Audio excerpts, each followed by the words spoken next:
ಸದಾ ಶಾಂತಿ ಬಯಸುವ ನಮ್ಮ ಕನ್ನಡಿಗರು ಈ ನಡುವೆ ಒಂದು ಪರ್ಟಿಕ್ಯುಲರ್ ರಾಜ್ಯದ ಜನಗಳ ಬಗ್ಗೆ ತುಂಬಾ ಅಸಮಾಧಾನ, ಆಕ್ರೋಶ ಮತ್ತು ರೋಸು ಹೋಗಿದ್ದಾರೆ ಸ್ನೇಹಿತರೆ. ಇದೇ ಡಿಸೆಂಬರ್ 6ರಂದು ನಾನು ವಲಸಿಗರ ಬಗ್ಗೆ ಒಂದು ವಿಡಿಯೋ ಮಾಡಿದ್ದೆ ಸ್ನೇಹಿತರೆ. ಆ ವಿಡಿಯೋನಲ್ಲಿ ಸಾಕಷ್ಟು ಜನ, ನೂರಾರು ಜನಗಳು ಕಮೆಂಟ್ ಹಾಕಿ ಅವರ ಆತಂಕಗಳು ಮತ್ತೆ ಅವರ ಆಕ್ರೋಶಗಳನ್ನ ವ್ಯಕ್ತಪಡಿಸಿದ್ದಾರೆ.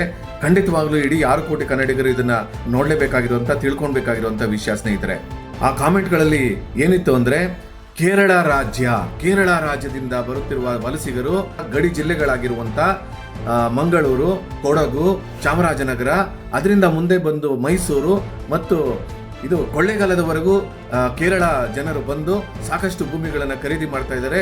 ನೂರಾರು, ಸಾವಿರಾರು ಅಂಗಡಿಗಳನ್ನ, ಬಿಸ್ನೆಸ್ಗಳನ್ನ ಮಾಡ್ತಿದ್ದಾರೆ ಎಂಬುದು ತುಂಬಾ ಆತಂಕಕ್ಕೆ ಈಡು ಮಾಡಿದೆ ಸ್ನೇಹಿತರೆ. ನಮ್ಮ ಕನ್ನಡಿಗರಿಗೆ ನಮ್ಮ ಅಸ್ತಿತ್ವ ಕಳೆದು ಹೋಗುವ ಪರಿಸ್ಥಿತಿ ನಿರ್ಮಾಣವಾಗುತ್ತಿದೆ ಎಂಬ ದೊಡ್ಡ ಭಯ ಕಾಡುತ್ತಿದೆ ಸ್ನೇಹಿತರೆ. ಆ ಒಂದೊಂದು ಕಮೆಂಟ್ಗಳನ್ನು ನೀವು ನೋಡ್ತಾ ಇದ್ರೆ ನಿಜವಾಗ್ಲೂ ನಮಗೆ ಬೇಸರ ಆಗುತ್ತೆ. ಕನ್ನಡಿಗರು ಇಷ್ಟು ಆತಂಕಕ್ಕೆ ಒಳಪಟ್ಟಿದ್ದರೂ ಯಾವುದೇ ಸರ್ಕಾರಗಳು ಅದರ ಬಗ್ಗೆ ಕಾಳಜಿ ವಹಿಸುತ್ತಿಲ್ಲ. ಈ ವಲಸೆ ವಿಚಾರಗಳಲ್ಲಿ ನಮ್ಮ ಒಂದು ಭಯವನ್ನು ಹೋಗಲಾಡಿಸುವಂತ ಯಾವುದೇ ಒಂದು ಕಾನೂನು ಕ್ರಮಗಳಾಗ್ಲಿ, ಚರ್ಚೆಗಳೇ ನಡೆಯುತ್ತಿಲ್ಲ ಎಂಬುದು ತುಂಬಾ ಬೇಸರದ ವಿಷಯ ಆಗಿದೆ ಸ್ನೇಹಿತರೆ.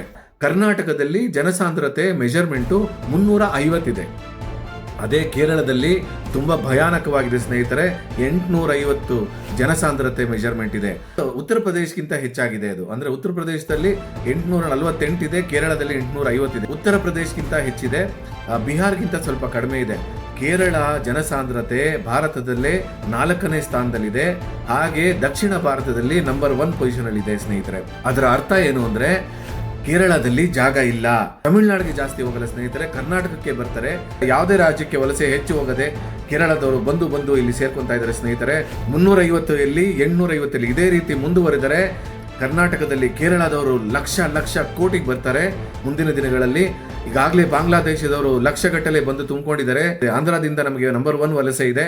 ಈ ರೀತಿ ವಲಸೆ ಬರ್ತಾ ಇದೆ ಸ್ನೇಹಿತರೆ. ಕನ್ನಡಿಗರು ನಶಿಸಿ ಹೋಗೋದು ಶತಸಿದ್ಧ. ಏನೇ ಆಗಲಿ, ಯಾವುದೇ ಹೋರಾಟ ಬಿಟ್ಟು ನಾವು ಮೊದಲು ಈ ವಲಸೆ ತಡೆಯೋಕ್ಕಾಗಲ್ಲ, ಆದರೆ ವಲಸೆ ನಿಯಂತ್ರಣ ನಾವು ಮಾಡಲೇಬೇಕಾಗುತ್ತೆ ಸ್ನೇಹಿತರೆ. ಈ ವಿಡಿಯೋ ನೋಡಿ MP MLA ಗಳಿಗೆ ಟ್ಯಾಗ್ ಮಾಡಿ, ಹಾಗೆ ಈ ವಿಡಿಯೋನ ಮರೆಯದೆ ಶೇರ್ ಮಾಡಿ. ಕೊನೆಯದಾಗಿ ಹೇಳ್ತೇನೆ ಸ್ನೇಹಿತರೆ, ನಾವೆಲ್ಲ ಕನ್ನಡಿಗರು ಒಗ್ಗಟ್ಟಾಗಿ ಈ ಒಂದು ರೀತಿಯ ಒಂದು ಸಮಗ್ರ ಕನ್ನಡಿಗರ ಒಂದು ಸಮಸ್ಯೆಗಳನ್ನ ಬಗೆಹರಿಸ್ಕೊಳ್ಳೋದಕ್ಕೆ ಕನ್ನಡ ಕುಲಧರ್ಮಕ್ಕೆ ನೋಂದಣಿಯಾಗಿ ನಾನು ಇಲ್ಲಿ ಲಿಂಕ್ ಮತ್ತೆ QR ಕೋಡ್ ಕೊಡ್ತೀನಿ. ಅದರಲ್ಲಿ ನೀವು ಬಂದು ನೋಂದಣಿ ಆದರೆ ನಾನು ನಿಮ್ಮನ್ನ ಕಾಂಟ್ಯಾಕ್ಟ್ ಮಾಡ್ತೀವಿ. ನಾವೆಲ್ಲ ಸೇರಿ ಕನ್ನಡಿಗರ ಅಸ್ತಿತ್ವವನ್ನು ಉಳಿಸಿಕೊಳ್ಳೋಣ. ನಮಸ್ಕಾರ.